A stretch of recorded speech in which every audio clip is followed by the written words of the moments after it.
it's very possible that we're going to talk more about baseball today than we are hockey, because there are so many things going on in baseball right now. For our Toronto viewers, the Blue Jays have just acquired, apparently, right now it could get reversed, but right now they've acquired David Price from the Detroit Tigers. But we'll talk about that in a minute. Russ, now I know you just told me before we started the show that you were planning on going to see the sequel, the fifth sequel to Mission Impossible, another Tom Cruise action vehicle. I've never seen a guy who's 5'4" be the biggest tough guy in Hollywood, but that's what Tom Cruise is sort of bucking for.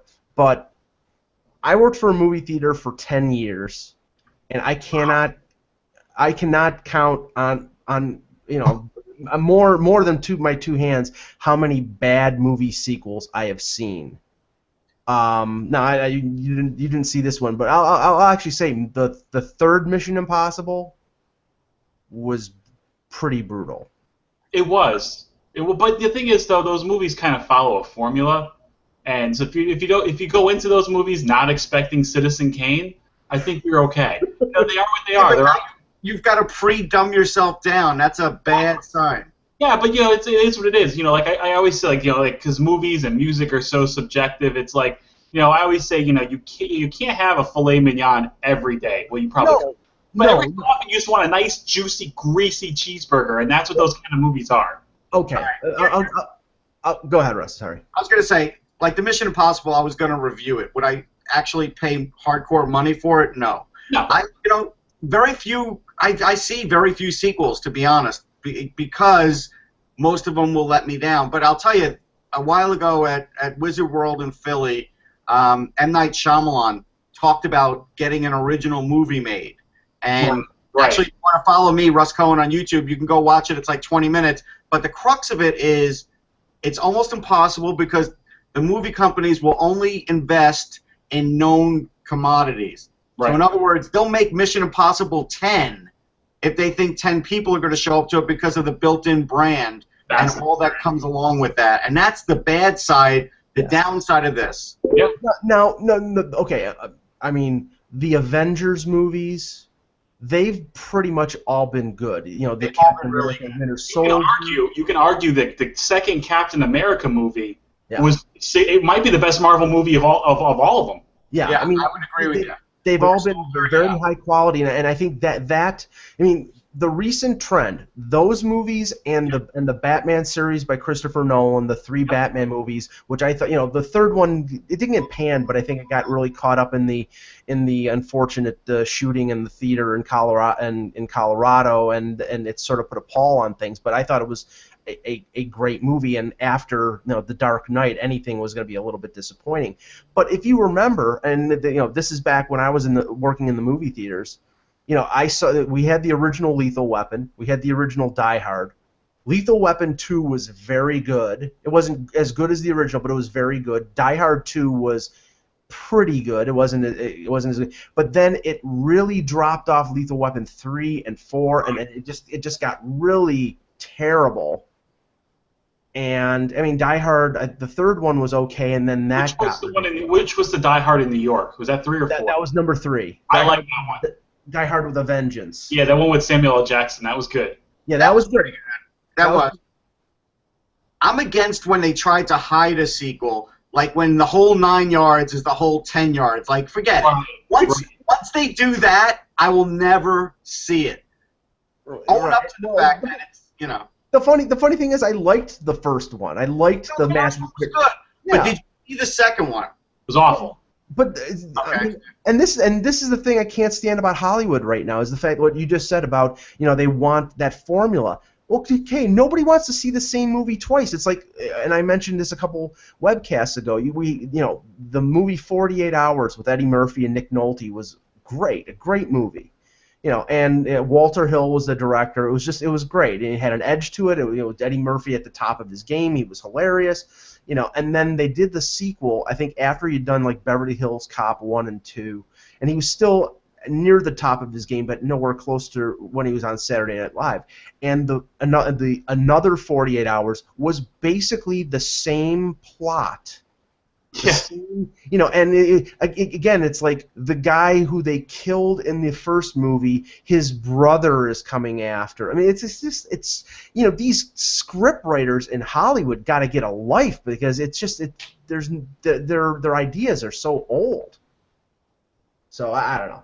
I'm just rambling here, but can you think of? I mean, I'll give you the quintessential sequel. The one that people always said, and I agreed with, that was a magnificent sequel, was Godfather 2. But for every Godfather 2, there's like 10 or 12 other horrible ones that sort of make you not want to go see them. I mean, you know, the second Indiana Jones, not great. It was okay. The third one was awful.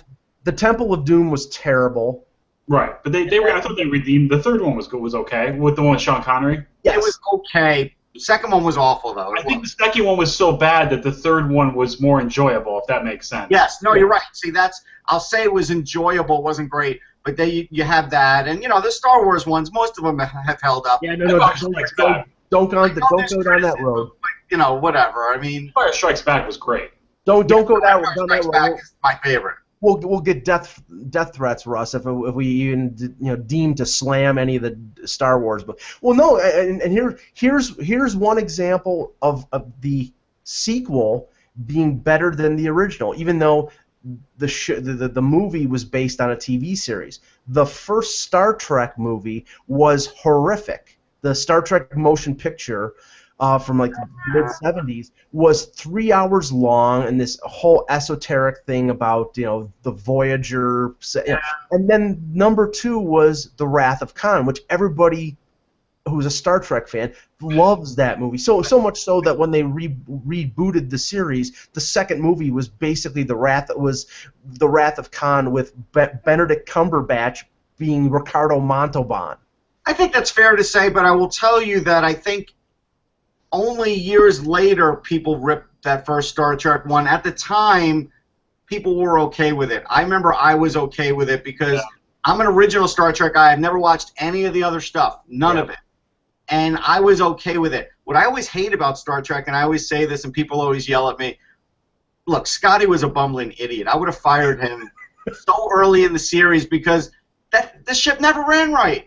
Every time you called him, there was a problem. There's trouble in the engine room. There's this, that. I'd be like, fix it and hang up. That's it. If you can't get the transporter fixed in 5 minutes, you're fired. Right. If Kirk would have said that once, it would have been. No, he said that in one episode, and he did? He said you're fired. Okay, I don't remember that. That's great. I love it. God, yeah, no, but no, and the thing that the trend. And this will be the last thing, and then we'll move on to hockey or other sports. Oh, I got a big hockey one actually. The trend recently of rebooting, of either doing television shows as movies. I mean, like Starsky and Hutch was horrendous. Yeah, I never gave it a shot. But rebooting old movies, and I'm in my 40s, so I don't consider the original Vacation with Chevy Chase an old movie. It's a movie that I saw when I was in my late teens or early 20s. And now they have this new Vacation with Chevy Chase as the dad. The main character is his son. So of course there you go, and it looks so pathetic. And again, it's Hollywood is just bereft of any original ideas. They're not bereft of them. The ideas are out there. They're just not greenlighting them. It's different, Like look, I like this last Jurassic Park because you knew there would be an upgrade in CGI. So that was fine, right? If there's another one, I'm not seeing it. I just wanted to see what dinosaurs would look like in this one. I was impressed. And Spielberg was involved in this. He was the executive producer, so you knew there was going to be a level of quality. And there was a level of quality, for sure. As far as, I will tell you now, again, for every one of these movies that you're talking about, like an Addams Family and everything trying to capitalize on old TV, 99% of them stink, maybe 99.9%. I will tell you the only one that has a little bit of interest for me, and my wife has already said, this is like straight to video, there's no way you're dragging me to this, is Man from U.N.C.L.E. And I was probably like 7 years old when I was a fan of this. So like I haven't seen it in so long that it will be familiar to me. Yeah. But it'll be okay if it's good. Yeah, I saw the previews. It's Guy Ritchie who did Sherlock Holmes. And the guy who plays Superman, Henry Cavill, I should have realized it was Guy Ritchie if what's his name was in it. Oh shoot, the English actor Hugh Grant. Yeah, yeah. So it's yeah. So I mean, it has a chance to be clever, but no. I mean, and the one thing and I would say to myself, no, they'll never do this. But I never put anything past Hollywood. Will somebody eventually remake classics like, God forbid, will they remake Jaws? God forbid, will they remake The Godfather? I mean, Godfather 3, when Coppola did it in the 80s or early 90s, whenever the third one came out, I mean, it was good, but it was nowhere close to being as good as the first two, and it got ripped to shreds because he had his daughter playing Michael Corleone's daughter, and that was like the only bad performance in the movie. I mean, it got completely panned because they will remake anything. Yeah, and then all the new compelling ideas, all the good original programming, all the really unique stories seem to be on Netflix. They seem to be on AMC. They're not even on the regular networks either. All HBO, Showtime. That's where all your creative, right. You can argue right now that Orange is the New Black is better than any comedy that's in the theaters right now. Things of that nature. Yeah, True Detective, Game of Thrones, House of Cards, Ray Donovan is great on Showtime. But again, going back to Shyamalan, the Wayward Pines series was great. And I heard it's really good. I need to watch that. It was really good. It was on Fox. But the thing was, he said had he tried to sell that as a movie, there's no way it wouldn't have happened. And he was surprised. It seemed like, he didn't say this, right, because he can't, but it does seem like he was a bit surprised that somebody like Fox would take it on, and good for them for doing it because it really was different. Well, I think it was rejected by 7 networks before it found a home. See, I think television realizes that there is a hunger for dramatic episodic television. If you see Mad Men and Breaking Bad on AMC, and the Blacklist on NBC. I mean, it's sort of dark. It's sort of Blacklist is one of the few great network shows. Yeah, it's incredible, and I hope they don't start to ruin it. But it's going into its third season. If they try to make it something it's not, to be more popular, or I know shows start to go down after years 3 and 4, but it's been great the first 2 years. So. But anyway, so I mean, when Eck is back, we'll probably talk more about this. It'll take a different direction. But let's start the show. Russ, you start first. Okay. Hello, Hockey World. Today is Thursday, July 30th, 2015. I'm Russ Cohen from Sportsology. I'm Dan Petru. And I'm Michael Agello, and this is the Hockey Buzzcast here on HockeyBuzz.com. I want to start with something that's more sports related instead of specifically hockey related, but it could have an effect on something regarding hockey down the road. In a way it happened. If you remember the Mike Camilleri deal a few years ago when I think he was with Calgary and he got traded to Montreal in the middle of the game. And I think they pulled him off the Calgary bench in the middle of the game, if memory serves me well. But last night, a very interesting situation with the New York Mets at Citi Field. Social media, and it wasn't, I want to specify this, it wasn't like fans on social media. Nope. It was establishment reporters from MLB, ESPN, Fox, saying that a deal between the Mets and the Brewers had taken place, sending shortstop Wilmer Flores and injured pitcher Zach Wheeler to the Milwaukee Brewers for Carlos Gomez. It was out there to the point that Flores found out about it. I don't know from who, but he found out about it. He found out from Bob Guerin, the Mets bench coach, because he obviously got word via the office that it was floating around social media. And he was visibly emotional on the field, crying, because he knew, at that point, he thought, this is my last game with this team. Terry Collins, the manager, didn't pull him off the field because he didn't get the word from the GM of the team that he had been traded. It was just out there.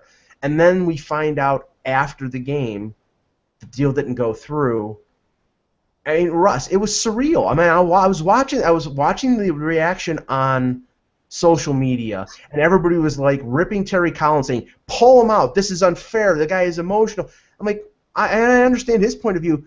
I haven't been told this guy's traded. I'm trying to win the game. I'm down 5 runs. I'm not going to pull my starting shortstop. Yeah, there's a few things. All right, so it's multi-pronged. I know people want to blame the media first, but you know what? If the front offices don't leak this, it doesn't get out. Because clearly Scott Boras didn't leak it, because he wouldn't have leaked that there's a hip problem with his own guy when he came out after and said, my guy's healthy, which I believe him, by the way. He's played all year. He's just not had a stellar year. So there's that.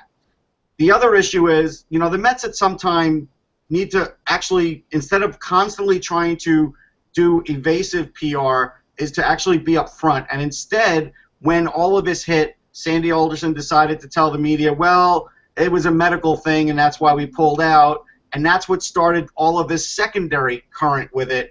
Right. They could have just ended it really early during the game had they just said, hey, we understand this is out on social media, send out a press release to the media.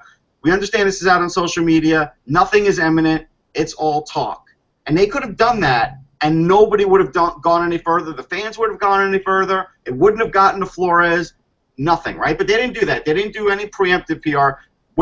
And you know that they knew what was going on social media, right? Everybody's got a social media director. They're on there every 10 minutes. They could see that. So there's that mistake made, and then the mistake after saying it was Gomez's hip, and that's why we backed out. And instead of saying it was about money, where you had to read it from the Milwaukee Sentinel or Deadspin saying that, hey, Carlos Gomez is making $9 million, the Mets were looking for some cash back, like in the previous deal when they got $3 million back. And that's the crux of this, and that's what really gets fans angry now, because all of the goodwill that the Mets did with the Uribe trade and everything else now gets erased with that. Right. And the Clipper deal, and right. How and we know and this is getting a little too minutia wise for hockey fans, but they made a trade for Tyler Clippard, a reliever from Oakland. Just by happenstance, they made that deal 12 hours before one of their other pitchers got busted for 162 games for steroids. Right. Now, Dan, you were working last night, and you worked for MLB. Yep. I mean, it was, like I said, it was surreal. The fact that, and we've had, in the hockey world at the trade deadline, we've had things that got out there from establishment people that ended up not being true, but they're being told by people, and then all of a sudden it doesn't happen. But the thing is like there should be some consciousness of how social media is getting the word out there, and I think some of the teams out there are still a little behind the times, that they don't realize what gets out there quick enough and how it affects things. Well, just to the first thing, to speak to the first part of the deal actually happening, the deal was done. Yeah. The deal with the players were agreed upon. This was not somebody's Twitter rant. This was told to our insiders, to John Heyman, who for people who might not be familiar is comparable to a Darren Dreger, or he's the best, I think. Exactly. And Ken Rosenthal, I'll put Ken Rosenthal up against anyone in any sport of how good he is at his job. And so these deals were done. I mean, you have Brewers players on the plane flying back to Milwaukee, tweeting out pictures saying "Good luck" to Carlos Gomez. This deal was done, and it fell apart because of the financials. Now, we see things as instant as everything is. We still see things a few minutes before they actually happen, and it's like people don't run with stories. At least people who are good at their jobs don't run with stories that aren't there. This deal was done, and it was just the unique circumstances of what happened afterwards. And it was just like, let me tell you, it was a crazy night last night, because while all this was happening, we were already seeing the framework of the Cole Hamels deal. And it was just I was doing the late show, I was doing quick pitch, and as soon as we were done, I'm like, let's get the hell out of here before something else happens. Now, Russ, here's where I have a problem, and I watched most of the post game scrum with Sandy Alderson. Right. He ripped it generically, ripped social media. Right. Social media did not get this wrong. Nope. So, it's a platform. That's all it is. It's a platform. And that's what Sandy Alderson and sometimes older guys don't understand that really aren't on it. All Sandy ever uses social media for are like snide jokes in the preseason that seem to upset the fan base, right? That's the only time he's ever used it. So that's why it's easy to take a jab at them. And then it's easy to say, well, everybody ran with the remarks. Instead, how about you just come clean with the terms of the deal? Had they actually would have come clean with the terms of the deal, it would have been fine. But instead, you have to hear it from the opposing GM, and that's what makes things seem worse, because that's when the story gets, even bigger. What this reminded me of, I can spin it towards hockey. For years, my team here, Garth Snow would say, I have a blank checkbook from Garth Wong. Garth Wong, yeah. I have a blank. I just combined the two. It sounds like an evil Jedi or something. His adopted son, Garth Wong. I have an open checkbook from Charles Wong. If I need to approve the team, I can do that. And he said that for years, and nothing would happen. And so at some point, you're like, we don't believe you. We don't believe you have the checkbook. And then he finally got a checkbook because of Barclays, and what happens? Boychuk, Leddy, Halak, Kuhlman, Grabowski, all of a sudden, okay, now we believe you. Now we believe you actually have some financial restraints. You actually have the ability to bring in salary. So it's like Mets fans are in that similar spot now where they're saying, hey, we want to be contenders, but we don't believe that you will do anything to improve this team. Right. Now, sort of side by side with this. Garth Wong is an awesome character. Somebody's going to use that as a Twitter handle. Garth Wong. There you go. It sounds like a Sith Lord or something. Yeah. Yeah. An emoji, Garth Wong. I love it. But sort of side by side with this subject, I mean, there was an excellent piece in Grantland this morning by Sean McIndoe, who's also known on Twitter as Down Goes Brown, regarding how the NHL, in terms of information. Now, okay, we have sites like CapGeek. We have now, and CapGeek is gone.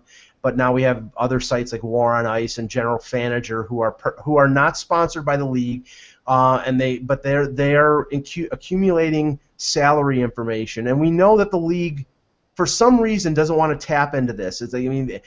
From my point of view, it's like the salary information is proprietary, so they don't really want to funnel it out there. There are some teams out there, and the one that comes to mind immediately is the Carolina Hurricanes, who in their press release released the details of the contract. This player is making $925,000 on a two-way deal. The AHL deal is $70,000. Straightforward, right out there. Most teams don't do that, and the piece in Grantland was basically saying 10 minutes after this contract is announced, some insider, a Drager, a Bob McKenzie, whoever, is releasing that information. So if it's getting out there, if it's public knowledge, why isn't the NHL just putting it out there?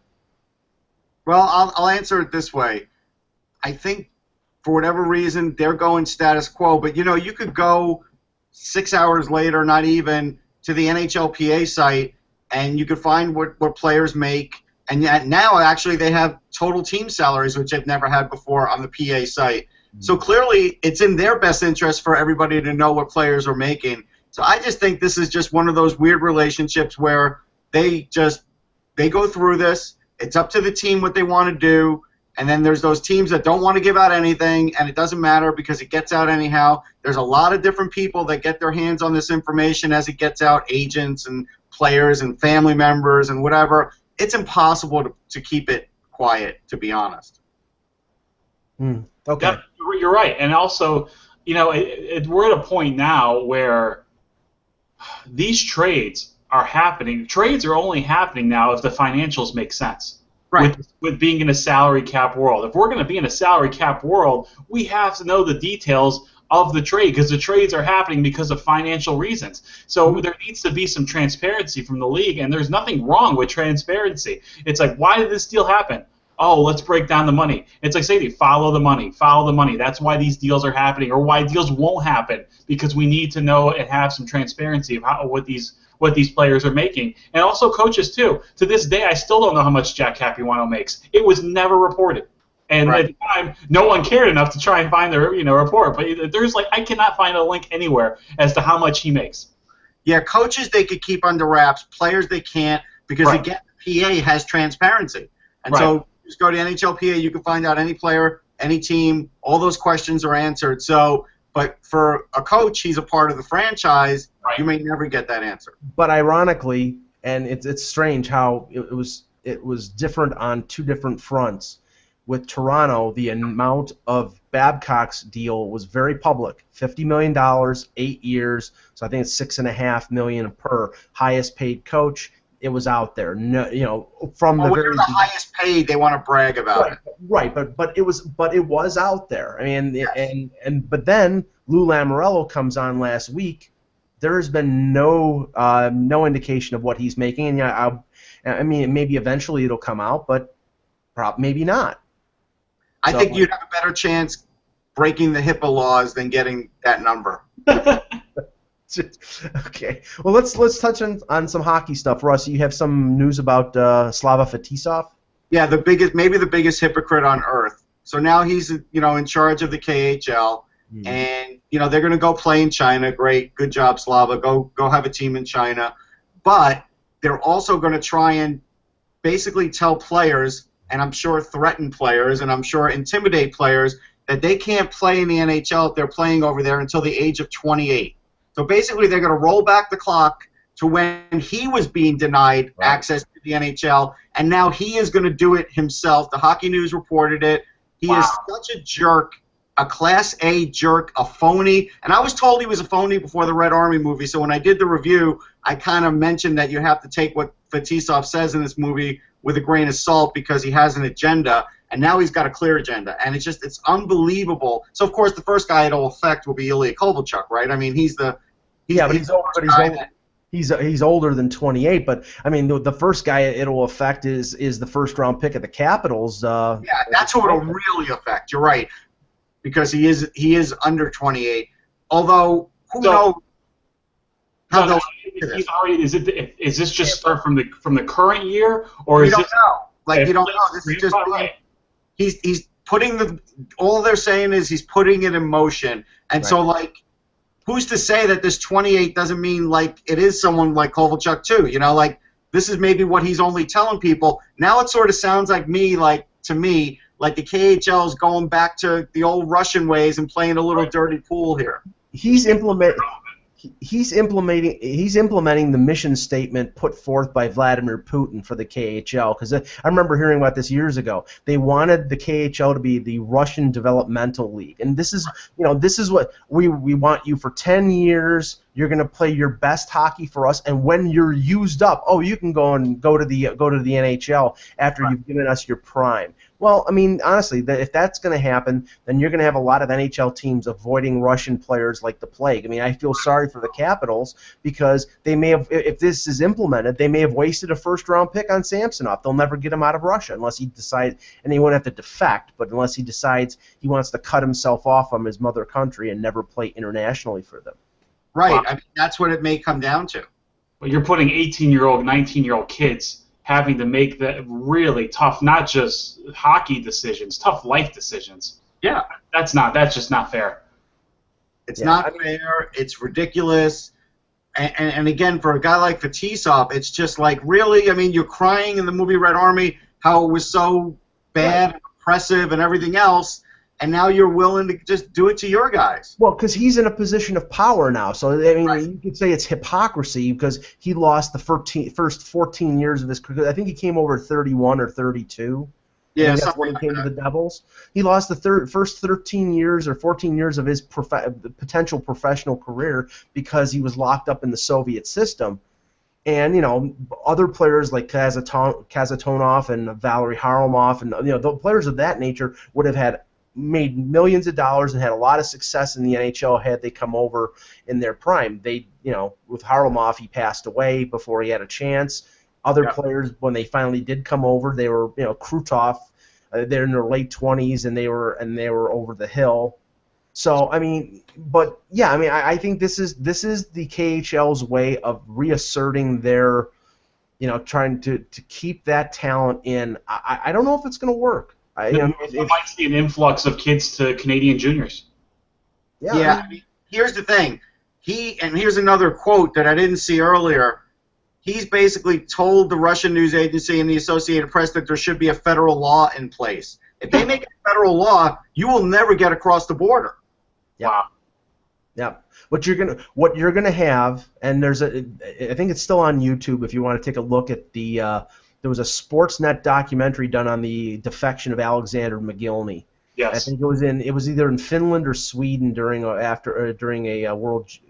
Was it a World Championships or World Juniors? I don't know. World Juniors, I think. World Juniors, and Jerry Meehan, who was the Sabres general manager, and Don Luce was their head scout, basically snuck him out. And I'll post it. I did an interview with Swatos for our NHL show like 5 years ago about this subject. I'll post it on SoundCloud and give you the link later because it's worth listening to. It's really like a Russian spy novel, and it's unbelievable what he went through, the threats on the families, all the stuff. There you go. There's a Hollywood movie there, folks. Right. Honestly, that would be a great movie. It would. But and you're probably going to go back to things like that because McGillney, I believe he was from Siberia. He was part of that line when there was the when it was it was either 92, I think it was 92. It was him and Bure and Fedorov in the one Olympics. And that was the future of Russian hockey. And when he defected, he never played for Russia internationally again. So that's the one thing. If they make these kids choose, I think more than likely they're so at least some of them, the ones that have the chance to make big money, are going to choose to go to North America, and they may have to be spirited out like these players are spirited out of Cuba, like a Yasiel Puig is in the major leagues. Cespedes. I think one of the things too to take into consideration now that the era we live in, back in the 80s, even in the early 90s, if you're in Europe, if you're in Russia, you don't know you don't really know what the NHL is. It's not like there's a TV package out there where you can watch the games. These kids now, they know what the NHL is. They've been watching the games for years. It's not. They know that it's the best, league in the world. There's no big surprise. So I think if you have legitimate talent, if you're going to be a top flight player, I think these kids, you're going to see, there's going to be like an offshoot of some kind of transportation company that gets these kids out of the country. But they're going to be watching these kids like Hawks at like the World Juniors and international tournaments, and who knows? Maybe Russia isn't going to be in a lot of these international tournaments. Yeah, what happens if the World Juniors in the United States? Right. I'm not going back. They might. Who knows? Maybe Russia won't be in it. Maybe they'll back out. I'm not sure which tournament it was, but you had like when Cuba played somewhere. I think it was in Canada or something. Like 7 of their players defected while they were there. Yeah. Right. Yeah. Well, it's something to look forward to in terms of news. But if the Russians do this, this surprised me. Yeah. Well, no. This. This has Putin written all over it. We know that. Absolutely. It wouldn't surprise me because slowly, ever so slowly, Russia is slipping back. I'm not getting political here, but they're slipping back to what they used to be. Everything that's going on in Ukraine, and they're trying to reassert themselves internationally. And when they do that, they also sort of like push away from the West. And this is one example of pushing away from the West. Sadly, the people don't want it. Right. It's being forced on them. Right. Exactly.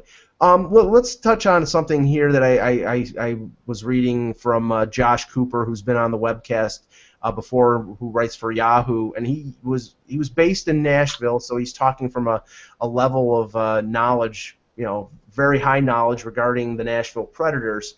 He wrote an article for Yahoo saying why the Predators should trade Shea Weber, and why it finally makes sense. Now, if Eck was on here, this would be the cause of a knockdown, drag-out argument between him and I, because I've been saying that after that offer sheet they should consider trading Shea Weber, and he's always said no. They the contract that he signed, the offer sheet was so front-loaded. They were paying Weber, I think, $13 or $14 million the first 3 years, and most of it was signing bonus. So they had to.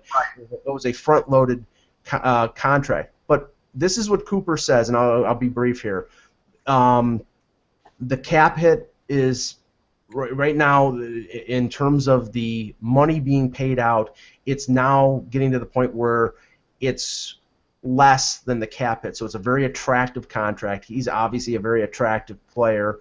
Nashville is very deep on the blue line. We've talked about their blue line with Ellis and Jones and Roman Josi and Ekholm and a few other guys. Weber, he didn't have a usual Shea Weber great year this year. Not to say that he's slipping, but it's one of these deals where he's 29 years old. He's going to be 30 pretty soon. It could be the point where he's starting to start to slip downhill and being proactive and making the move 1 year too early rather than a year too late. Plus, they have Forsberg and Seth Jones as RFAs next summer. And if you move Weber and you get a boatload for him, which I'm sure right now a team that's looking for a linchpin defenseman would give them 3 or 4 prospects, it would be the time to move him. Russ, do you think this is based on reality or not happening? No, this is based on summer fodder, and let's see what we could talk about that's really never going to be talked about again, probably, or at least until the guy's maybe in the last year of a deal, if for some reason they felt like they'd want to get rid of him. But he's a franchise guy.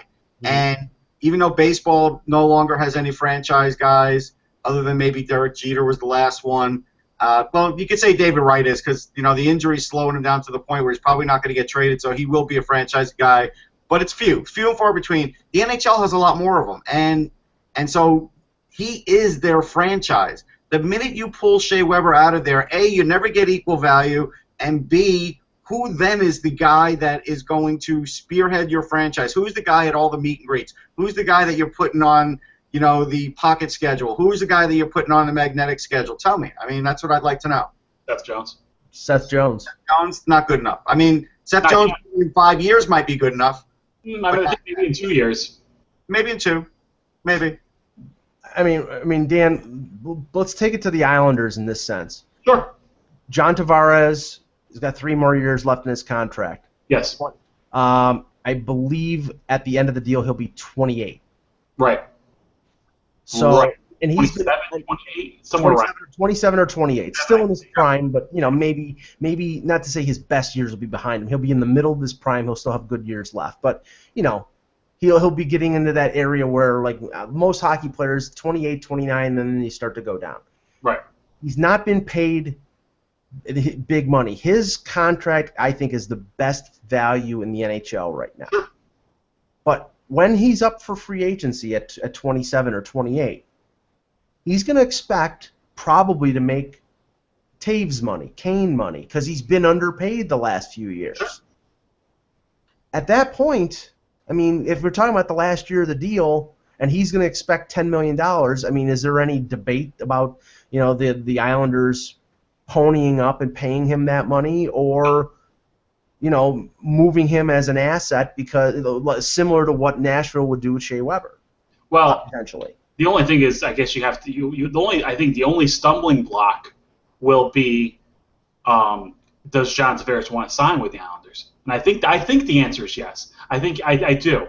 But the money's going to be there. And if you look at what Gard Snow's doing, I really think he has structured his pay salaries to that year. Mm-hmm. That year, Bailey comes off, Kuhlman comes off, Grabowski comes off. That is $13 million right there. That's just those 3 players. Right. And then getting the young forwards like Adel Cole and Hosang and the kids they drafted this year, you're hoping in that time they're still on entry-level deals too, and you're starting to get production out of them. I think all of that was planned to pay him, a max deal. John Tavares is one of the top, arguably 5 players in this game, and he'll be fairly compensated. It's just a matter if he wants to, commit to I almost said Long Island, to Brooklyn. Right. Russ, no question. Well, the Leafs could write about, hey, the Leafs media could write about, hey, it would be great to have Tavares, and just like they could write about, hey, it'd be great to have Stamkos. But in this day and age, right, these guys are getting max deals. That's why max deals are there, yep, and they're not going to be going anywhere. Same with Weber. He's so affordable. There is no reason in the world to ever trade him. I agree. Okay, I agree in this respect. Will Steven Stamkos go U.S. July? Not a chance in hell. No way. Because Tampa Bay loses a ridiculous asset for absolutely nothing if they let him walk. Now, it's another thing if Stamkos doesn't want to sign in Tampa Bay, but there's no indication that that's the case. He likes it there. But what I say is this. You look at Tampa Bay right now, and you look at the structure like you were talking about, Dan. They've got, I think, Tyler Johnson has 2 more years at making around 3. Same with Palat. They need to sign Kucherov in the next year or so. Some of these guys like Killorn and Hedman are going to start costing them money. They're going to lock up Stamkos long term. They're going to lock him up for 7 or 8 years, probably making $9, $10 million, whatever he deserves because he's one of the best players in the league. At some point, a couple years down the road, when they have to pay Johnson and Palat bigger money, I think, and they see Stamkos at 28 years old, they're like, okay, do we keep guys who are younger, and do we trade this guy now at his optimum value, and do we get prospects, and do we keep the engine going, or do we trade those guys and build ourselves around a guy who in 2 or 3 years is going to start to be over the hill? That's the question. And I think the answer with Tampa Bay is they're going to end up trading Stamkos, and Toronto would probably be one of the destinations that would be interested in him. Now, they're going to do the same thing the Rangers did with Lundqvist. The negotiations will slip into the season. Lundqvist got signed, I think it was shortly after January. Even the articles about Lundqvist possibly leaving in his last year never came out. Why? Because nobody really believed he was going anywhere. I don't think anybody believes Stamkos is going anywhere. Well, no. I'm not saying he's going to. I'm not saying he's going to go UFA. I'm not saying he's going to Toronto next year. That's not happening. I'm saying Tampa is going to sign him. I'm saying he's staying in Tampa. But this window that they have with this particular team of 2 to 3 years before they really have to start paying the guys who are secondary players right now, Stamkos will be there for that. But after that, when they need to pay those guys too, and they have the other young guys coming up, that's when I think there's a good chance they move Stamkos, when he's 28 or 29 years old. That'd be like moving Joe Sakic when he was 28, 29. Quebec moved him because they had to. Colorado never moved him. And why would you? The guy's going to have over 500 goals at that point. He'd be the only marketing they really have. Again, if you take him out of that mix, who are you really going to market to those fans? Drouin, Palat, Tyler Johnson. These are not guys that you could put a marketing machine behind. Vasilevsky, you can't put a marketing machine behind. Winning's a good marketing tool, too. Yeah.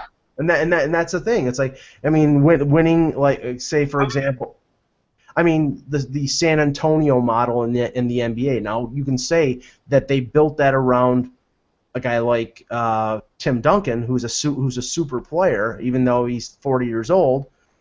That they had that cornerstone guy to build around, but the other pieces are integral as well, and they need to keep those guys around too. I mean, I don't think Tampa would have made it as far as they did last year without the Kucherovs, without Palat, and without Johnson and Killorn, all these secondary guys. So you risk that formula not working if you have to get rid of 1 or 2 of those guys because So I don't know. That's. Rowley, I'm telling you, Stamkos is not only just the leader in that locker room. Like they all look to him, and so like the minute you take a guy like that off the team, it will immediately affect the franchise, no matter what talent is still left behind. I just don't see any sense in it. It also depends on the pay structure of the contract, too, and how much is in bonuses, how much is front-loaded. It might not be a horrible hit either. Right. In other news, Elliot Friedman from Sportsnet reported that the Canucks and Brandon Sutter, who was acquired this week in the deal for Nick Bonino and a few others, that the Canucks and Sutter are very close on a 5-year contract extension, which isn't exactly a big surprise. I mean, if they were going to trade what they traded for him, then you knew that they were going to extend him. It's rumored to be a 5-year deal in the neighborhood of $4.4 million, which is around what Craig Smith made from Nashville. Dan, right. You're laughing. You think this is bad? I don't like the trade to begin with. Look, I like Brandon Sutter, but there are some players in this league that get by on their last name. I don't know if that makes any sense. Mm-hmm. Well, I mean, it makes sense, but he still had 19 goals. It's not just his name. He's had one goal season and his highest career points is 33. So if he was Brandon Jones, you think he wouldn't have been? No. Okay. I mean, who would you rather have on your team, Brandon Sutter or Franz Nielsen? I would take Brandon Sutter. I know you're going to look at Sutter. the advance, but I'm going to take Sutter because I think the they're playoffs, the same player. Well, I think Sutter has become a better shutdown guy than Nielsen because Nielsen's a little older now. That's the only reason. Sure. He was great in that role too.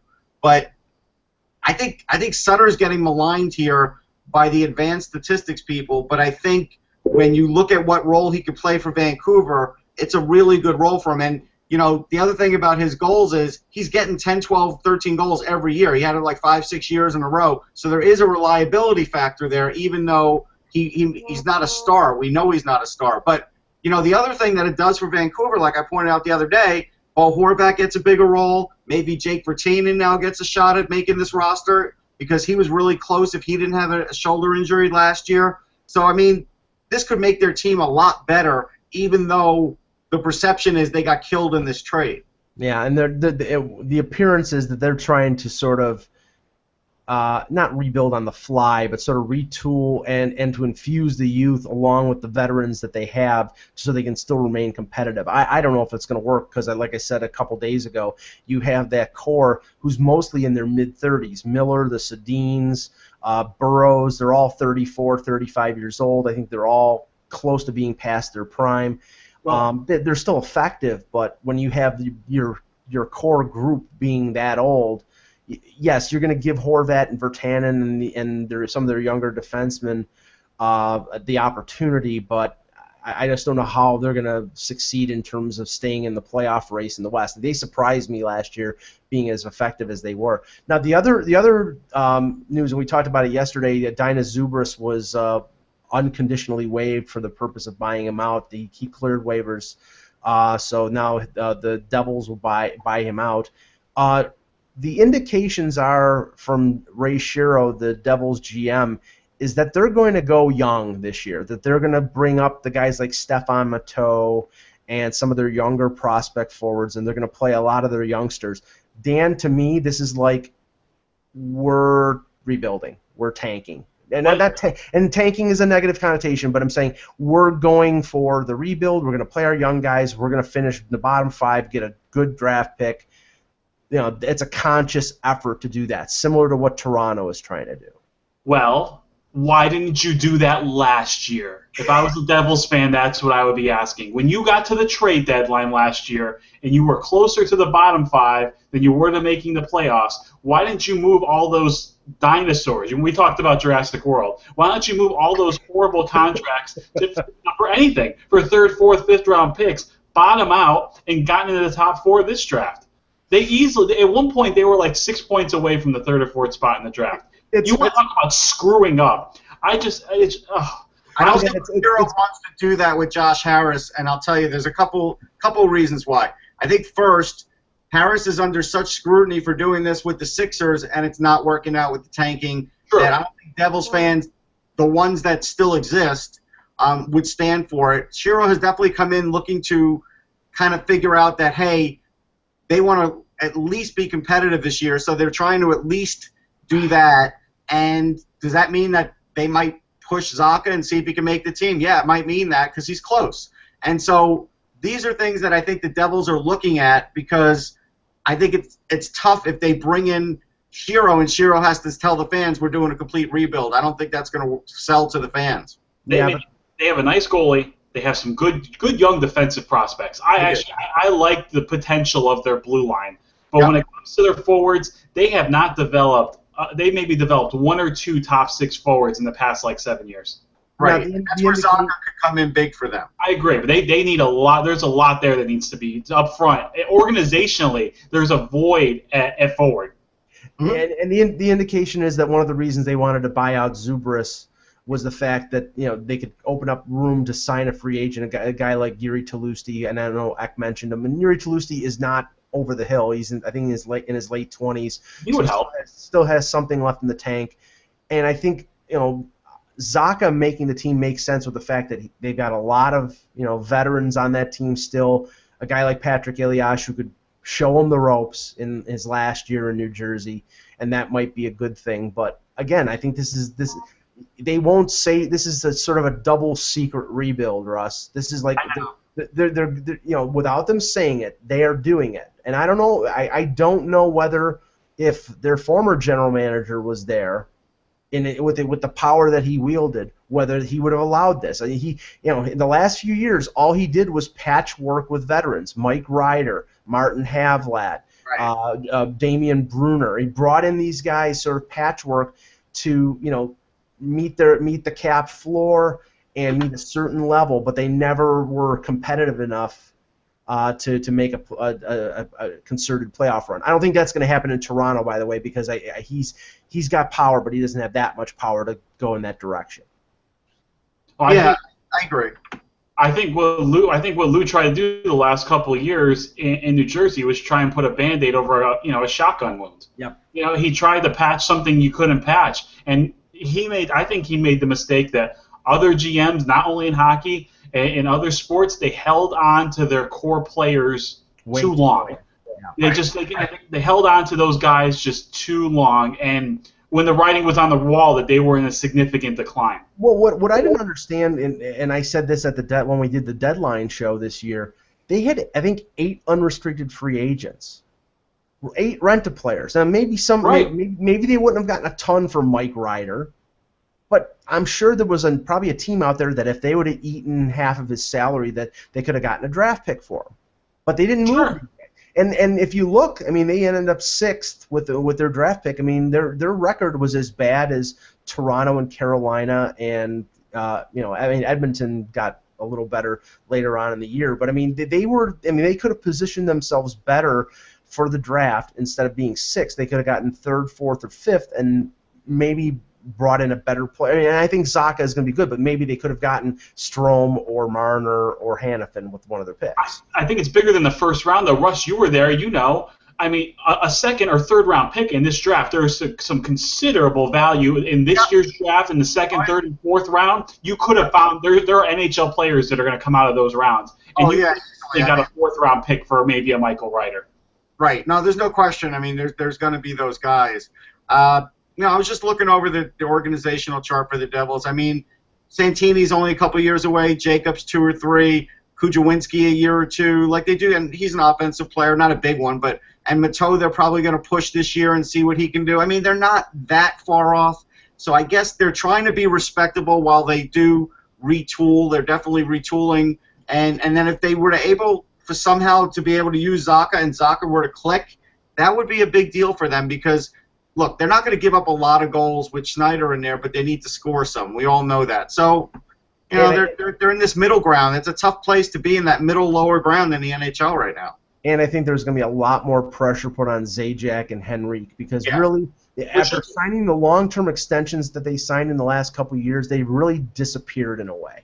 Yes. And with a lot of these veterans moving on, the leadership group like the Bryce Salvadors are moving on. Ilyasha's got 1 year left. They've traded Jágr. These guys in their early to mid-20s, they have to step up and be the new leaders of that team, or they're going to have to find new leaders. So what I see from Zajac and Henrique right now, I think they do have talent, and I think the ability's there for them to push forward. But what they look like right now is they look like they were nice complementary pieces to what you had in the past. When they were surrounded with Parisi and the likes of those guys, they were really nice complementary pieces. But set aside on their own, maybe they're not as good in that role. I will say this too. Blake Patella is a kid who I got to watch in the World Junior camps for the U.S. team. Has a heck of a shot. Had 14 goals last year in his last year in college. 14 goals in college is a pretty good year. He's 30 points in 40 games. They just signed him. He's going to have a chance to make the team too. And so there is a little bit of offensive hope for this year. If he were to do something, Mateau were to do something, that's a little better than what they were looking like, at the end of last year. Now, what we'll know from what happens during the season is how extensive Shiro wants to go in terms of, putting on the facade of this not being a rebuild. If they all of a sudden during the year entertain and trade somebody like Mike Camilleri, who is still an effective forward who can score, then this is a full-on rebuild. If they keep him around, then they're trying to, at least put on the act that this is, we're sort of retooling and trying to keep this, going in a direction. I mean, the thing is, I don't think they can do a proper full rebuild with a goalie as good as Corey Schneider. He's going to win them games. Right. He's going to win them games, and if that happens, he can also steal them games too. He's going to steal them points. Yep. Yeah. So, okay, guys, great show as always. Thanks for coming on. We will be back tomorrow with another edition of the Hockey Buzzcast. X should be back. We'll have Ty Anderson and a host of thousands. So for Russ Cohen and Dan Petra, I'm Michael Agello, and remember, without the buzz, it's just hockey.